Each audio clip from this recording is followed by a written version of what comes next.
Welcome to The Breakdown by Zkhiphani. I am your host, Mr. Foxtail. Sitting across from me is amazing gentleman, talented gentleman behind many hits. And of course, right now they're running the Ivyson Army Tour. Welcome, Nasty C, Domani. Yes, sir. Before we start, how you guys doing? Doing good, man. Wonderful. How you doing? Nah, I can't complain. I don't know how I'm gonna navigate around this, but musical career, bro. How did you fall in love with music? How did I fall in love with music? Yeah. Crazy story. Even crazier now that this man's sitting right here, but it was I was 9 years old taking a bus to school, right? There's this bus I used to take to school. And they had like a little drop down screen thingamajig, like it was like an upside down laptop kind of thing. You've seen those, right? You know the micro buses. Yeah, like a TV that's pretty much.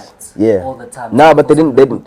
Nah, but that one wasn't it's the CD era, so you could just put in like a mixtape over there or music videos. I see. Oh, that one. Remember when we used to like burn Oh, music videos on like CDs and you have like 100 music videos on one disc? I see. So yeah, the driver had one of those and he used to play a lot of R&B and hip hop, right? So it used to be like a lot of Mariah Carey and da. And then this one day, he played Talk Back, the remix, that's T.I.'s song. And that was the first time I really started paying attention. I think that was the first time I watched it to like completion. Like I watched it from beginning to the end. And then when I got home, I was like, what software can I get to make beats and stuff like that? I got FL Studio, and then that's when the love just grew. So you had equipment from home? Yeah.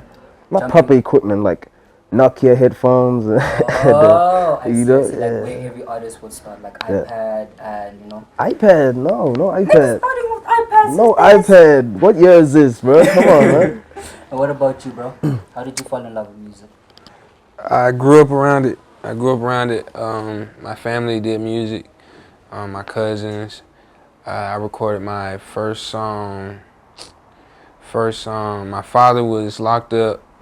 So it was my cousins recording in my grandma's basement, and I just walked in and I was like, I want to do something, and that was when I was like first tried doing music, and then I fell in love with it when I could figure out how to tell my story, how to relate to others and really help others, and that was around maybe I was 15, 16 years old. A couple years ago. Yeah. See?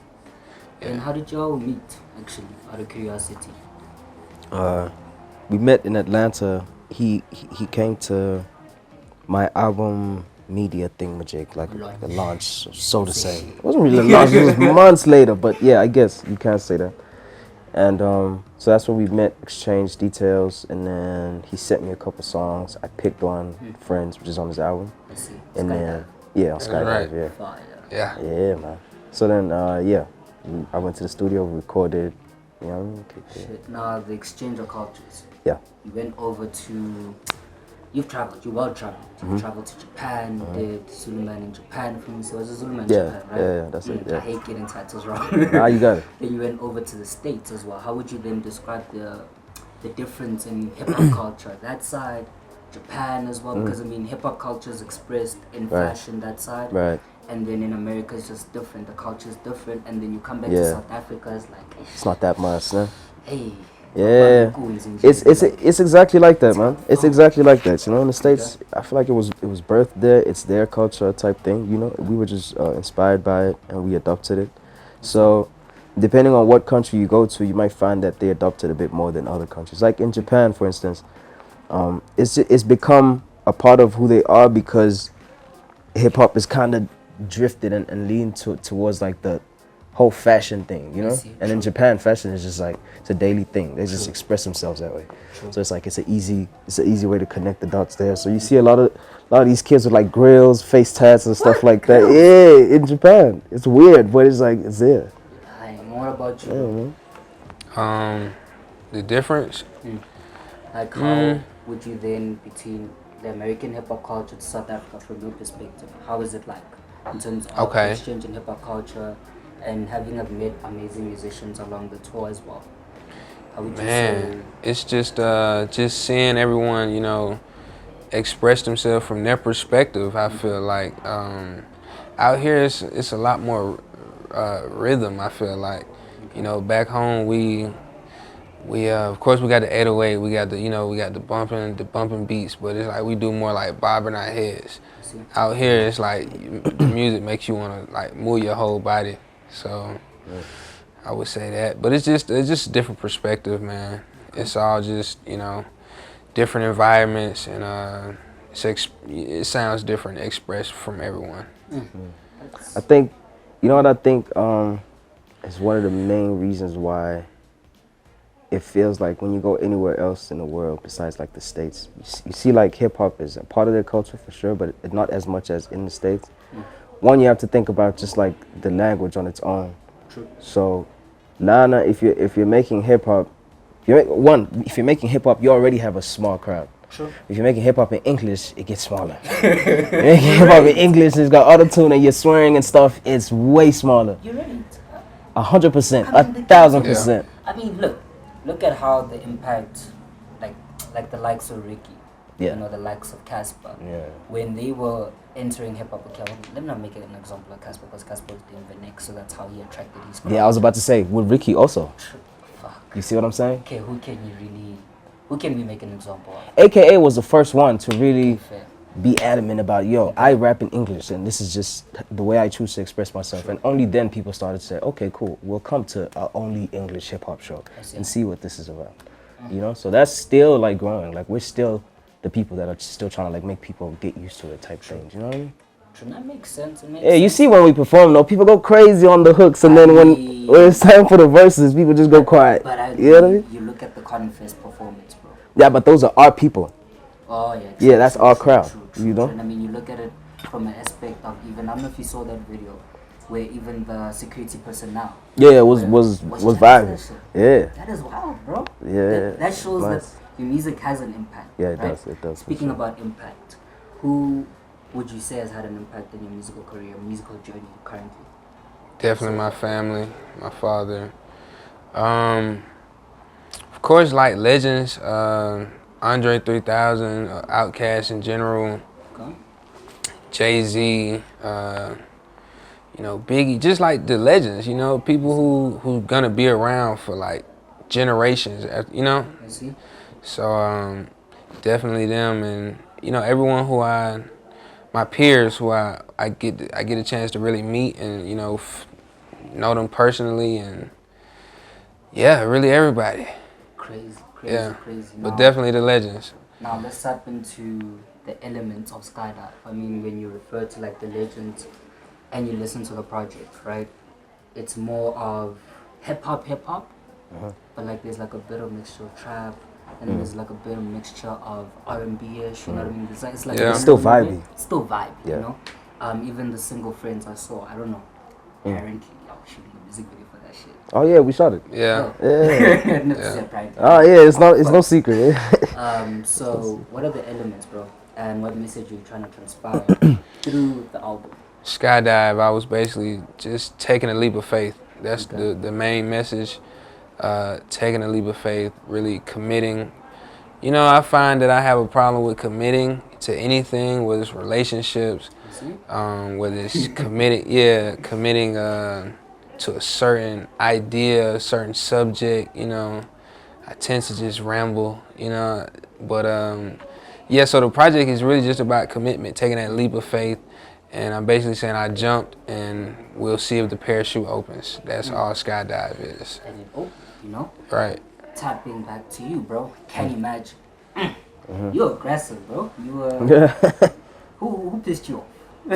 Nah, it wasn't no one in particular, man. It was just like I was just in that mode, Sometimes you're in your studio, you're in that mood. There was one line. I don't know, like thing. I can't imagine. I can't imagine. Oh fuck! It gets me. A kingly. I can't imagine my kingly self trying to mingle with y'all. Okay, think about it. Yeah. Something like, what inspired that line specifically? Like all the talk on Twitter, just haters, just people commenting, people having a say. You know what I mean? Just it's like one of those things that we do as rappers. We're not speaking about anyone specific. It's just we have haters. Speaking every single energy. Yeah. Every day we go online and we see people hating on us, bashing us every single day. And then the visualizer, what's with I was having fun with that whole thing, man. I went through a little. I wouldn't even say it was a phase, really, because it was like we did it on purpose. But I started liking dressing up as like an adult, so to say. You know, it's like naughty kid, naughty kid, like an OG. You know. So I started getting into that. I started doing it, just like clowning and stuff, and then it started making sense for my whole brand. Like, okay, I just turned 25, so legally now I can endorse alcohol and stuff like that. So I got the Johnny Walker deal and all this and da da da da. 21? You can't endorse Nah, not here. No. Why? Not publicly. I don't know why. You can drink it, yes, but endorse it, no. That's weird. Yeah, so 25 hit, all those things started to happen and shit like that. And we were just like, all right, cool, let's just keep this little image and see what we can do with it. I mean, that image was bizarre, right? Yeah. And you tapped for me, for someone like me, yeah, 100% I mean, bizarre. I was looking at you. Yeah, it looked like I was going through something, wasn't it? This nigga going through something. You know what I mean? Yeah. Now, you've been to South Africa before, right? No, this is my first time. Huh? This is my first time. When your father was flying in? That was him. Did he take the family with? Take my mountain? It was my brother, my oldest brother graduation. I didn't graduate, so I was still in school. He came out here. Yeah. But we out here now though. Yeah. How do you find the atmosphere? I love it, man. I really love it. I definitely want to get me some property out here. You know, continue to come back out here. But I love it, man. I like that. I like hearing that. Now, tapping into the Ivyson Tour. That shit has been here since 2017. 2017, yeah. In Cape Town. You started that shit in Cape Town because it's your mother's city. Homeland. Yeah. How did the whole thing, what inspired you initially? So, initially, our idea was to try and get my fans to come meet me where I want them to come meet me. And we can come celebrate my music and hip-hop and just like my style of rapping, you know? Because it's like I've been saying, man, it's very hard to be at a show, to find a show where it's like you can perform even some of the songs from your album, some of your favorite songs as the artist, you know, and have people still rock out to it and stuff like that. Especially here in SA, we share a crowd. I'm a piano artist, quite the artist, house artist, gospel. We all share the same crowd, you know. Okay, maybe I'm gospel, but you, I mean, you get what I'm saying, man. So we wanted to kind of bring all those people to a space where it felt like, all right, cool, we can express ourselves as much as we want, you know, as far as hip hop goes. And then it started off like that, and it just grew in a beast. And then you moved over, you built it into an event in property. You know what I mean? Because it didn't just become a 1-year thing. It ended up becoming a yearly thing where you took it to Zimbabwe, Harare, Zambia, then you took it to Kenya, Zambia, Namibia, bro. You built it into a tangible property for a lot of Africans, like African artists, where it's like no longer just a property for you or personal significant event to you per se. It's like it's almost like a festival. Exactly, if you think it's more about involvement, it. but you went over to pushing it, and then COVID hit, bro. And I'm pretty sure that year we're gonna get another Ivyson Tour. I'm pretty sure. How has that impacted the planning of the event? Because I know planning an event of that scale or that gratitude. Gratitude, what the heck am I saying? Magnitude. Fuck English, man. Oh, that magnitude. You know, it's not easy. Yeah, it's not, man. Financially, but before I tap into that, I wanna just revert a bit. I know but I'm gonna come back. I'll find a way to trail back. The Mabalo Noise deal. Right now, you got that deal, and that's when things started like hiking up in a way in terms of like, especially that's the same year you established Ivyson Tour. What significant lessons did that deal kind of like grant you per se when leaving? Because obviously you left for Universal. And you've applied in your musical career right now. You said what lesson? Significant lessons have you learned throughout that deal, or I'd say extracted as an artist? It wasn't, to be honest with you, it wasn't that much going on there when I was signed like that. I mean, I know to the public it looked like a lot was going on, but it wasn't. It was just a lot of artists signed to a brand new label, and it was just it was a big deal for that specific thing only. But then as like the months went on, everything was back to normal. I mean, we do everything ourselves, and then we'll go to the label and be like, all right, we need a budget for this and this and that, get us this sponsor, that sponsor, that sponsor. So it's the same thing. And then From Mabala to UMG, I think at the time, Yeah.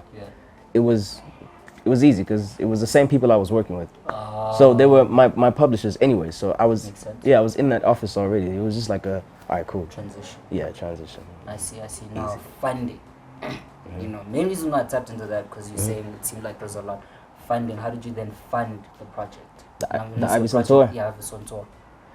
First one was out of our pockets. Okay. 100%. We tried to get, because remember the first one, there was no alcohol there.